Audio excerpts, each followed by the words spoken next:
Hello everyone, welcome to Mandal classes. तो previous video में हम लोगों ने क्वेश्चन का सीरीज स्टार्ट किया था प्रैक्टिस के लिए, ठीक है। तो 4 क्वेश्चन हम लोगों ने किया था और 5वां क्वेश्चन आप लोग के लिए होमवर्क था, ठीक है। तो 5वां क्वेश्चन जो है हम लोग अभी सॉल्व करेंगे, ठीक है। हर टॉपिक से क्वेश्चन रहेगा, ठीक है। तो हम लोग स्टार्टिंग ही किए थे, ठीक है। इसमें बहुत सारा क्वेश्चन प्रैक्टिस करना है आगे भी, ठीक है। तो find the drift speed of the conducting electron in a copper wire of cross sectional area. इतना क्रॉस सेक्शन एरिया दिया हुआ, ठीक है। कंडक्टिंग इलेक्ट्रॉन्स के बारे में बात कर रहा है वो कॉपर वायर में, ठीक है, जो कि कंडक्टर होता है, ठीक है। Carrying a current of 5 ampere, current दिया हुआ है, ठीक है। The density of copper wire is इतना, डेंसिटी दिया हुआ है, ठीक है। एंड एटॉमिक मास इज इतना, एटॉमिक मास दिया हुआ है। तो हम लोगों को निकालना क्या है, बेसिकली ड्रिफ्ट स्पीड निकालना, जो हम लोग कंसेप्ट पढ़ चुके हैं ड्रिफ्ट वेलोसिटी का, वही, ठीक है। तो आगे हम लोग यहाँ निकालते हैं, ठीक है। क्या क्या दिया हुआ है पहले यहाँ से, सबसे पहले हम लोग क्या निकाल सकते हैं, सोचने वाली बात है, ठीक है। हम लोग ड्रिफ्ट वेलोसिटी का तो फार्मूला पढ़े हैं, ठीक है। वही फार्मूला लगेगा, ठीक है। I = NEVD वाला फार्मूला, ठीक है। तो यहाँ पर हमको सबसे पहले नंबर ऑफ इलेक्ट्रॉन चाहिए, वही चीज़ है। नंबर ऑफ इलेक्ट्रॉन कहाँ से आएगा, तो नंबर ऑफ इलेक्ट्रॉन्स के लिए यहाँ पर डेंसिटी दिया हुआ है कॉपर वायर का और मास दिया हुआ है, ठीक है। डेंसिटी और मास दिया हुआ है तो हम लोग वॉल्यूम निकाल सकते हैं, ठीक है। क्वेश्चन को जो है कोरिलेट करना है, कहाँ से हम जो फंक्शनल वैल्यू है, जो भी उसका फॉर्मूला है, उसको जो है, जो भी क्वांटिटीज़ का हमको ज़रूरत है उस चीज़ को लाना है, तभी फार्मूला में बैठ पाएगा, ठीक है। तो हम लोग यहाँ से अगर इसका वॉल्यूम निकाल लें तो वॉल्यूम के थ्रू हम लोग एवोगैड्रो नंबर के थ्रू जो है पता कर सकते हैं कि उसमें नंबर ऑफ इलेक्ट्रॉन कितना है, ठीक है। तो हम लोग बेसिकली फाइंड आउट करते हैं, ठीक है। गिवन आप लिख सकते हैं 2-3 चीज़ जो भी गिवन है, ठीक है। तो सबसे पहले क्या है, डेंसिटी इक्वल टू, डायरेक्ट लिख सकते हैं density is equal to mass per unit volume, ठीक है। यही होता है फार्मूला, बेसिक्स का फार्मूला है। अब यहाँ से हम लोग को वॉल्यूम निकालना है, तो क्या हो जाएगा, volume is equal to mass per unit density, ठीक है। यहाँ से वॉल्यूम को इधर करती है, ठीक है, डेंसिटी को इधर, वॉल्यूम हमको निकालना था, मास पर यूनिट डेंसिटी हो जाएगा, ठीक है। तो यहाँ पर हम लोग फार्मूला इसका जो अप्लाई कर सकते हैं और इसमें वैल्यू पुट कर सकते हैं। मास दिया हुआ है 63.5 एंड डेंसिटी गिवन है 8.95, ठीक है। तो कितना आएगा, इसको बेसिकली डिवाइड करके देखना है, ठीक है। हम लोग आंसर यहाँ पर देख लेते हैं, ठीक है। इतना लेंथी बन जाता है वीडियो, ठीक है, अगर कैलकुलेशन करने से, ठीक है। बेसिकली इसको डिवाइड करना कोई बड़ा बात नहीं है, ठीक है। आप लोग पॉइंट उड़ा कर सकते हैं, ठीक है। अप्रॉक्स वैल्यू भी ला सकते हैं, 7 के अप्रॉक्स वैल्यू आता है, ठीक है। अप्रोक्सीमेशन हम लोग पढ़ेंगे, एक टॉपिक है चैप्टर का नाम, वहाँ से हम लोग जो है ना इजीली कैलकुलेट कर पाएंगे कोई भी चीज़ को, ठीक है। तो हम लोग वही चीज़ को यूज़ कर रहे हैं। डेंसिटी हम लोग को पता चल गया, तो नंबर ऑफ इलेक्ट्रॉन्स निकालने के लिए क्या करेंगे, number of electrons in copper wire. Copper wire में कितना नंबर ऑफ इलेक्ट्रॉन्स है, ठीक है, जिसको n से रिप्रेजेंट करते हैं हम लोग। तो क्या करेंगे, सबसे पहले हम लोग को पता रहना चाहिए कि एक एटम में कितना इलेक्ट्रॉन होता है। एक एटम में एवोगैड्रो नंबर जितना होता है उतना ही इलेक्ट्रॉन होता है, ठीक है। 6.02 × 10⁻23 इतना ही होता है इलेक्ट्रॉन। और हम लोग को निकालना है कि इस कॉपर वायर में कितना है, तो इसका वॉल्यूम से हम लोग डिवाइड दे देंगे, ठीक है। और इसका वॉल्यूम जो है सेंटीमीटर क्यूब में है, तो इसको मीटर में कर लेंगे। हम लोग कल बात किए थे, ठीक है, प्रीवियस वीडियो में, कि कोई भी चीज़ है उसको SI यूनिट में चेंज करके हम लोग निकालते हैं, ठीक है, उसका वैल्यू। तो ये क्या हो जाएगा, 7.09 × 10⁻⁻6। बेसिकली हुआ क्या, 10⁻³ का स्क्वायर हो गया, ठीक है। 10⁻⁻6 हो गया। यहाँ पर देखिए होता क्या है, 10⁻², लेकिन यह क्या है, क्यूब है, तो 10⁻6 लिख सकते हैं हम लोग, ठीक है। और सिंपली उसके बाद यहाँ से हम लोग का n का वैल्यू निकाल लिया। तो नाउ ड्रिफ्ट वेलोसिटी का फॉर्मूला क्या होता है, सबसे पहले यहाँ लिख सकते हैं, इसको याद नहीं होता है तो I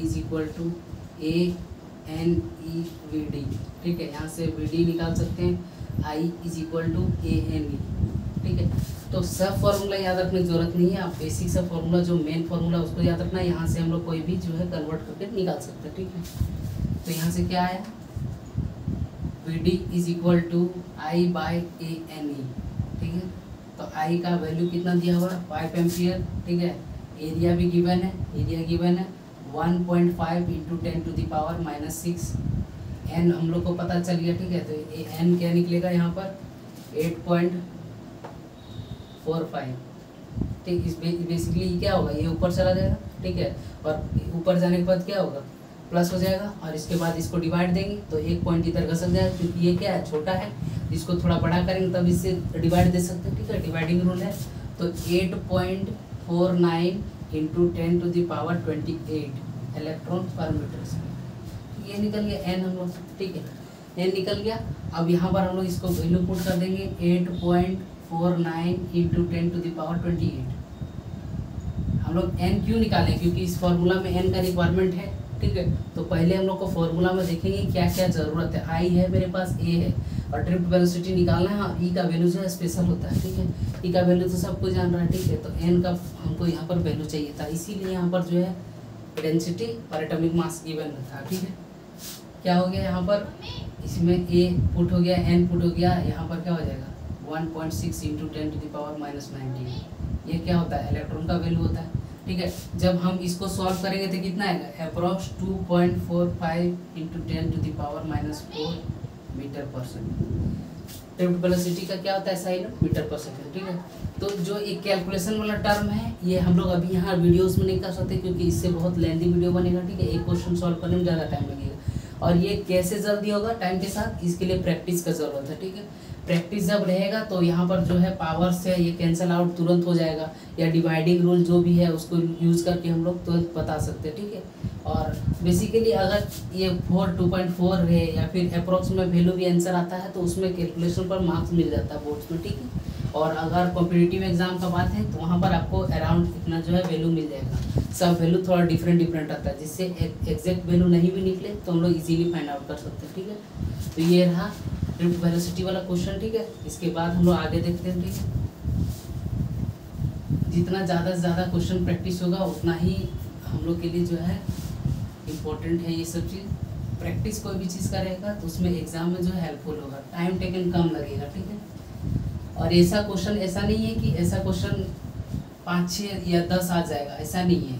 2-3 ही क्वेश्चन जो है लेंथी होता है, जिसमें टाइम लगता है, ठीक है, ठीक है। थोड़ा टाइम भी लगे तो उसको मैनेज करके फुलफिल करना है। और भी जो जहाँ पर ज़्यादा टाइम मिलता है उस क्वेश्चन पर प्रैक्टिस पर हम लोग क्या कर सकते हैं, उस क्वेश्चन को कम टाइम में कर सकते हैं, ठीक है।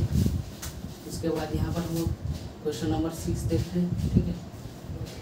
When a potential difference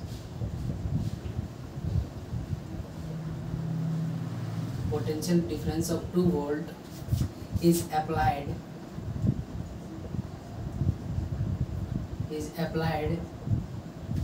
to a resistance wire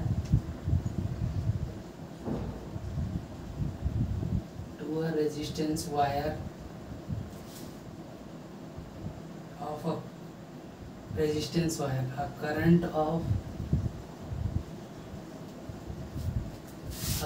of 1 ampere flows through it if the potential difference is increased to 3 volt. Calculate the current flowing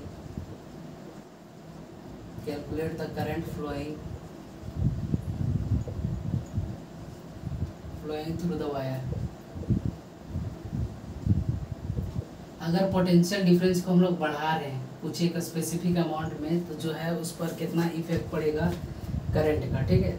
तो हम लोग यहाँ पर देखेंगे कि सबसे पहले, ठीक है, वैसे तो बेसिकली इजी इसको बना सकते हैं हम लोग, ठीक है। अगर पोटेंशियल डिफरेंस 2 से 3 हो गया, ठीक है, तो कितना बढ़ा है, ये तो पता चल जाता है, 50% बढ़ा हुआ है। हम लोग जो है कुछ चीज़ें को जो है ना बिना सॉल्व किए ही बता सकते हैं, ठीक है। When a potential difference of 2 volt is applied to a resistance wire, a current of 1 ampere flows through it. 1 ampere का करंट अगर फ्लो कर रहा है, 2 वोल्ट जब फ्लो कर रहा है तब, ठीक है, 1 एम्पियर का फ्लो कर रहा है जब 2 वोल्ट का फ्लो कर रहा है, ठीक है। तो बोल रहा है कि अगर इसका जो पोटेंशियल है इसको बढ़ा के 3 कर दिया जाए, ठीक है, बढ़ा के 3 कर दिया जाए तो कितना हो। अगर पोटेंशियल डिफरेंस हम लोग पढ़ चुके हैं इस चीज़ को, पोटेंशियल डिफरेंस क्या होता है, करंट का डायरेक्टली प्रोपोर्शनल होता है।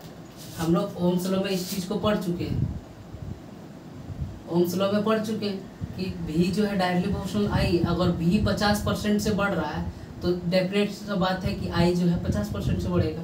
तो यहाँ से हमको आंसर पता चल गया, 2 से 3 हो गया है तो 1 से क्या होगा, 1 का 50% ऐड हो जाएगा तो क्या हो जाएगा 1.5 हो जाएगा। ठीक है, तो यहाँ से हम लोग निकाल भी सकते हैं कि गिवन दिया हुआ है क्या, V1 is equal to 2V, I1 is equal to 1A। ठीक है, और V2 कितना दिया हुआ है, बेसिकली V2 दिया हुआ है 3 वोल्ट, तो I2 निकालना है। ठीक है, तो I2 सिंपली कैसे निकलेगा, सिंपली निकल जाएगा, इसको डिवाइड कर देंगे। ठीक है, तो हम लोग V2 कैसे निकाल सकते हैं। ठीक है, तो बोल सकते हैं V1, अगर इसको सिंपली हम लोग देखेंगे इंक्रीज्ड फंक्शन कैसे, इसको सॉल्व करने का तरीका भी, सॉल्व तो कर ही सकते हैं, इजी है सब चीज़, लेकिन इंक्रीज्ड परसेंट के थ्रू हम लोग बना सकते हैं अगर सिमिलर क्वेश्चन है। इंक्रीज परसेंट हम लोग देख रहे हैं कितना पोटेंशियल में, पोटेंशियल में कितना इंक्रीज पोटेंशियल 50%, तो हम लोग क्या करेंगे, इंक्रीज पोटेंशियल जो है करंट में लगा देंगे, करंट में 50% ऐड करेंगे तो कितना हो जाएगा 1 प्लस 0.5, तो कितना हो जाएगा 1.5 एम्पियर। ठीक है, जब इसी से बन रहा है तो उस चीज़ को लेंदी करने का कोई ज़रूरत नहीं है। ठीक है, इसका आंसर भी 1.5 एम्पियर है। ठीक है, आगे हम लोग बढ़ते हैं। अगर कोई क्वेश्चन जो है बिना प्रॉब्लम सॉल्व किए अगर आपको डायरेक्ट लग रहा है कि उसका जो थ्योरी पोर्शन है उससे कवर अप हो जा रहा है तो उसको कर सकते हैं। ठीक है, सिंपली, या फिर दोनों का रिलेशन से भी निकाल सकते हैं हम लोग। ठीक है, दोनों का रिलेशन से हो सकता है कि हम लोग आर निकाल लें और वही चीज़ के बारे में जब बढ़ा रहा है तो आर निकाल लेंगे तो आर तो कांस्टेंट हो जाएगा, दोनों एक ही जब में परफॉर्म कर रहे हैं तो, और आर निकल जाएगा तो फिर से जो भी बढ़ाए हैं उससे उसके कंपैरिजन में आई निकल जाएगा। समझ में आ रहा है। ठीक है, V by I is equal to R हम लोग पढ़ चुके हैं। ठीक है, अगर आर निकल जाए V और आई दिया हुआ है तो उससे V जब चेंज होगा उस समय आई भी चेंज होगा, तो आर जो है वो कांस्टेंट रहेगा, कांस्टेंट टर्म है। ठीक है, तो उस तरह भी निकाल सकते हैं, कोई बड़ा बात नहीं है। ठीक है, अब हम लोग नेक्स्ट क्वेश्चन की ओर मूव करेंगे। ठीक है, नेक्स्ट क्वेश्चन क्या है,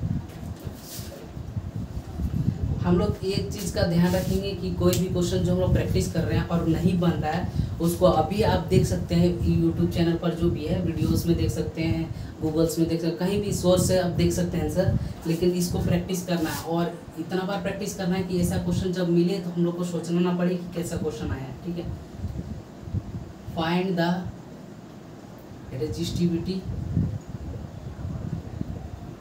find the resistivity and conductivity of a glass, conductivity of a glass cylinder of length 20 centimeter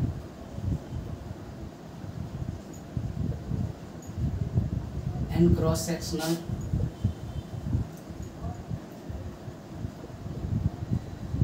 sectional area 4.00 into 10 to the power minus 4 meter square if its resistance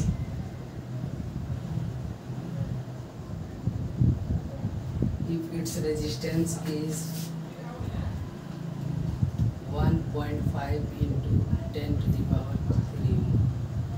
यहाँ पर निकालना क्या है, रेजिस्टिविटी और conductivity. ये छोटा छोटा टर्म जो है हम लोग पढ़ चुके हैं, रेजिस्टिविटी क्या होता है, कंडक्टिविटी क्या होता है। ठीक है, तो रेजिस्टिविटी क्या होता है, सिंपली आपको पता होगा, रेजिस्टिविटी वही रो, कंडक्टिविटी क्या है, कंडक्टेंस का जस्ट अपोजिट। ठीक है, तो कंडक्टिविटी और रेजिस्टिविटी निकालना है। ठीक है, तो रेजिस्टेंस और कंडक्टेंस हमको पता चल जाए तो ये क्या होता है, एक दूसरे से इन्वर्सली प्रोपोर्शनल होता है। ठीक है, तो यहाँ से हम लोग निकाल सकते हैं क्या क्या दिया हुआ है हम लोग पास, क्रॉस सेक्शनल एरिया, एरिया दिया हुआ है, रेजिस्टेंस दिया हुआ है। ठीक है, सिलेंडर ऑफ लेंथ भी दिया हुआ है। ठीक है, तो निकल जाएगा आराम से। यहाँ से देखते हैं हम लोग क्या पढ़े हैं, R is equal to rho L by, तो यहाँ से निकाल सकते हैं हम लोग रॉ इज इक्वल टू क्या हो जाएगा RA बाई L। ठीक है, तो यहाँ पर RA बाई L रेजिस्टेंस कितना है 1.5 into 10 to the power 3। Area कितना दिया हुआ है, एरिया दिया हुआ है, area 4.00 into 10 to the power -4। ठीक है। लेंथ कितना दिया हुआ 20 सेंटीमीटर, तो क्या हो जाएगा 20 इंटू 10⁻⁻⁴, ठीक है। मीटर में चेंज कर दिए सिंपली। उसके बाद हम लोग पास रो का वैल्यू कितना है, इसको सॉल्व करने के बाद इजीली सॉल्व हो जाएगा, ठीक है। यहाँ 10⁻³ हो जाएगा, यहाँ 2 रखेंगे तो 2 से 2 कट गया, ठीक है। 2 बच गया, 2 से 1.5 को मल्टीप्लाई कर दिए तो 3 हो गया, तो 3 6 हो गया, 6 और पावर को मल्टीप्लाई तो सब्ट्रैक्ट कर देना, ठीक है। तो बेसिकली आया कितना 3.0 इंटू 10⁻⁻10 ओम मीटर। कैसे है समझ में आएगी। इसको अगर एक यहाँ पर चेंज कर दें तो 10⁻³ हो जाएगा -3, ठीक है। 6 और 4 10 हो जाएगा, और यहाँ पर से डिवाइड कर देंगे, ठीक है। 10⁻⁴ ठीक है, प्लस हो जाएगा, और यहाँ से इसको 2 कर देंगे, 2 और 10, ठीक। तो समझ में आ रहा है क्या कर रहे हैं हम लोग, ठीक है ना। कितना दिया हुआ है देख रहे हैं हम लोग। लेंथ जो है 20 सेंटीमीटर है, क्रॉस सेक्शनल एरिया 4 इंटू 10⁻⁻⁴ है, ठीक है। 1.5 इंटू 10⁻3, ठीक है, इतना आ गया। और रेजिस्टिविटी हम लोग को क्या निकालना, कंडक्टिविटी। तो कंडक्टिविटी क्या हो जाता है 1/ρ, ठीक है। तो क्या हो जाएगा 1/3 इंटू 10⁻10, तो क्या हो जाएगा 3.33 into 10⁻⁻11 ohm inverse metre inverse. कैसे हुआ 3 यहाँ पर एक जो है पॉइंट और लगा दिए, इससे 10⁻11 हो गया, 10 हो गया, 10 को 3 से डिवाइड दिए, इतना आ गया, ठीक है। सिंपल सा क्वेश्चन है, ठीक है। और आगे बढ़ते हैं हम। सिंपल सा क्वेश्चन था ये, ठीक है। थोड़ा सा ट्रिकी क्वेश्चन भी है इसमें, और सिंपल क्वेश्चन भी है। सिंपल हम लोग जो है हर एक टॉपिक से जो है क्वेश्चन को कवर अप कर रहे हैं, ठीक है। इससे फ़ायदा क्या होगा, अगर आप हर टॉपिक कवर किए होंगे तभी आपको आंसर जो है इससे निकलेगा, ठीक है। इससे आपको पता चलेगा कि आप कौन सा टॉपिक स्किप कर रहे हैं, कौन सा टॉपिक को इम्पोर्टेंस नहीं दे रहे हैं, जहाँ से क्वेश्चन जो है बन सकता है, ठीक है ना। आगे हम लोग देखते हैं क्वेश्चन नंबर 8। क्वेश्चन नंबर 8 क्या है, यह है क्वेश्चन पैटर्न, ठीक है। 8 a wire of resistance R, a wire of resistance R, ठीक है, is stretched till its length is increased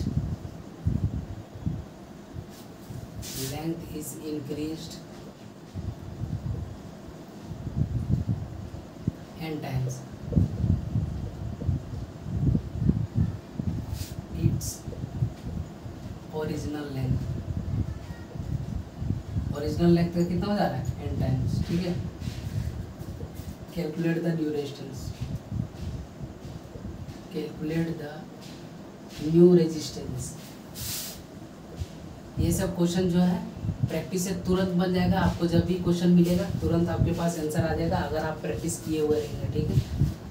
तो यहाँ क्वेश्चन पढ़ना है, वायर ऑफ रेजिस्टेंस आर जो एक रेजिस्टेंस, कोई भी वायर का रेजिस्टेंस आ रहा है उसको स्ट्रेच कर रहे हैं, जब कब तक कर रहे हैं, तब तक जब उसका लेंथ जो है ओरिजिनल लेंथ से n टाइम्स ना हो जाए, ठीक। तो कैलकुलेट द न्यू रेजिस्टेंस निकालना।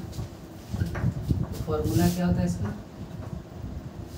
वही पहले एज वी नो क्या हो जाएगा, R = ρ/L/A, यही होता है, ठीक है।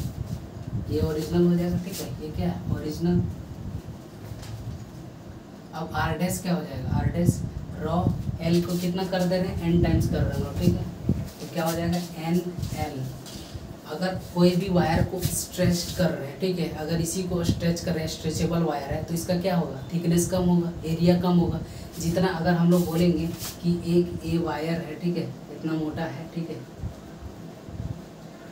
इतना है, ठीक है, और इसको जब हम इतना कर रहे हैं, इतना कर देंगे तो क्या होगा, इसका ये जो है एरिया पोर्शन ये है घटेगा, ठीक है। अगर इसको डबल करेंगे तो क्या हो जाएगा, आधा हो जाएगा। सिंपल सा इक्वेशन है, ठीक है। कि अगर कोई वायर अगर 2 सेंटीमीटर स्क्वायर का उसका अगर एरिया है, ठीक है, और 2 सेंटीमीटर लेंथ है, उसको 4 सेंटीमीटर अगर लेंथ कर देंगे तो एरिया क्या हो जाएगा, एरिया क्या हो जाएगा 1 सेंटीमीटर। क्यों, क्योंकि एट द एंड में क्या है, दोनों का वॉल्यूम तो सेम रहने वाला है ना। अगर वॉल्यूम सेम रहने वाला है मतलब अगर लेंथ को चेंज कर रहे हैं तो एरिया में चेंजेस आएगा, वॉल्यूम तो सेम रहेगा। अगर एक ही मटेरियल को स्ट्रेच कर दें, ठीक है, या फिर उसको गर्म करके एक बॉल बना दे, स्फीयर बना दे, ठीक है, तो क्या होगा, सबका वॉल्यूम सेम रहता है, ठीक है। तो यहाँ पर एरिया क्या हो जाएगा, एरिया एन टाइम्स घट जाएगा, तो आर डैश क्या हो जाएगा, rho N square L by A, ठीक है। तो यहाँ पर क्या लिख सकते हैं हम लोग, therefore R dash is equal to N square R, इसको लिख सकते हैं। यही चीज़ चेंजेस यही आया, एन स्क्वायर इसको लिख सकते हैं, और इसका क्या है, इसको वैल्यू यहाँ पुट कर सकते हैं, इसको लिख सकते हैं एन स्क्वायर आर, इसको एन स्क्वायर में चेंजेस आया, आर यही है, ठीक है। तो यहाँ पर देखिए इसका value R square is R dash is equal to N square by R, N square R whole square, ठीक है। तो यहाँ से हम लोग को इस तरह का क्वेश्चन जो है रेजिस्टेंस से बेस्ड हर साल एक ना एक क्वेश्चन देखा जाता है, ठीक है। और बेसिकली ये सब क्वेश्चन कब आता है, न्यूमेरिकल्स में आता है, ठीक है। और न्यूमेरिकल्स कैसा, न्यूमेरिकल्स एमसीक्यूज में होता है, उसमें टाइम ज़्यादा नहीं मिलता, ठीक है। अगर उसमें ज़्यादा टाइम लगेंगे तो फिर थ्योरी पोर्शन में जो है दिक्कत होगा, ठीक है। तो ये सब क्वेश्चन जो है प्रैक्टिस रहना चाहिए, प्रैक्टिस रहेगा तो तुरंत बन जाएगा, ठीक है। अगर ये हो सकता है ये एन टाइम्स दिया हुआ है, यहाँ पर डबल या ट्रिपल वर्ड यूज़ किया हो, या फिर 5 गुना यूज़ किया हो, तो अगर आपको बेसिक टर्म ये सब याद रहेगा तो क्या होगा, उसको सॉल्व करने का जरूरत नहीं है, डायरेक्टली आप 5 टाइम्स हो रहा है तो बता सकते हैं कि कितना एरिया घटेगा, या फिर कितना टाइम्स लेंथ एरिया घटाएंगे तो कितना लेंथ बढ़ जाएगा, ऐसा भी क्वेश्चन हो सकता है, ठीक है। तो प्रैक्टिस इज मोस्ट इम्पोर्टेंट, ठीक है। और इसके बाद 9 नंबर क्वेश्चन है, ठीक है। 9 नंबर है, a heating element using nichrome, nichrome क्या है, एलॉय है, ठीक है, निकल क्रोमियम से बना हुआ रहता है, ठीक है। Connected to 230 volt supplies, draw an initial current of draw an initial current of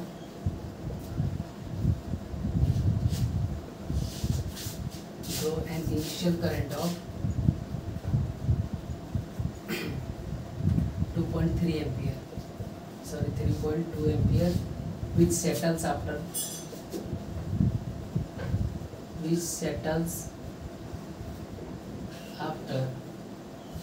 a few seconds,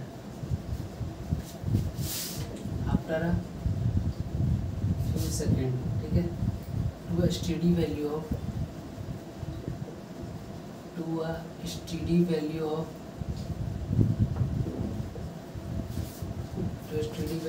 2.8 ampere. What is the steady temperature? What is the steady temperature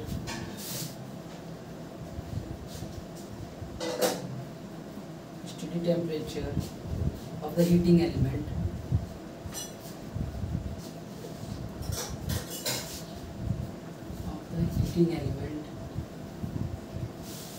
if the room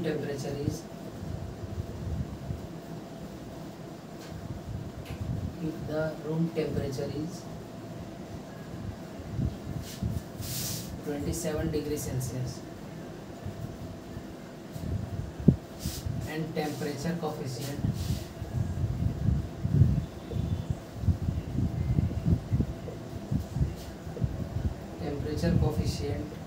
alpha is equal to 1.70 into 10 to the power minus 14।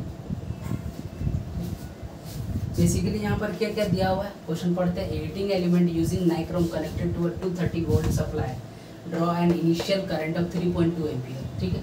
3.2 ampere current दिया हुआ, which settles after a few second के बाद settles हो रहा है, और study value क्या दे रहा है, ठीक है 2.8। स्टडी वैल्यू मतलब समझ रहे हैं, कुछ टाइम के बाद जो है रेजिस्टेंस यूज होता है, जो भी थी उसके सर्किट में या फिर वायर में जो लगा हुआ है, ठीक है, उसके बाद जो जितना हम लोग दे रहे हैं उसमें और कितना उस पर वर्क कर रहा है, ठीक है, वो है स्टडी वैल्यू 2.8 हो जा रहा है, ठीक है।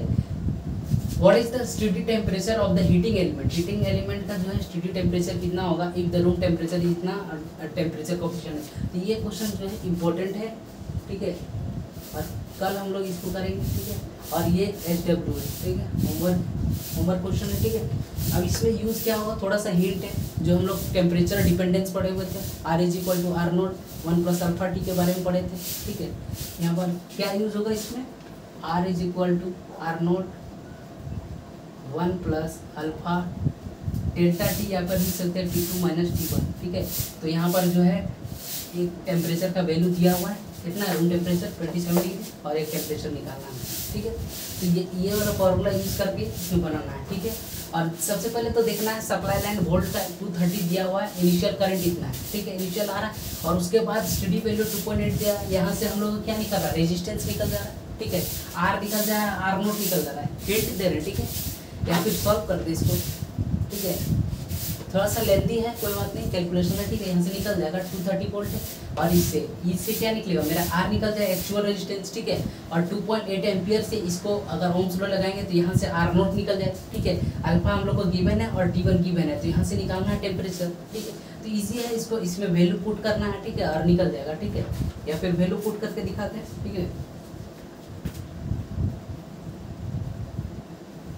सॉरी, ये मार्क कर लग गया, ठीक है।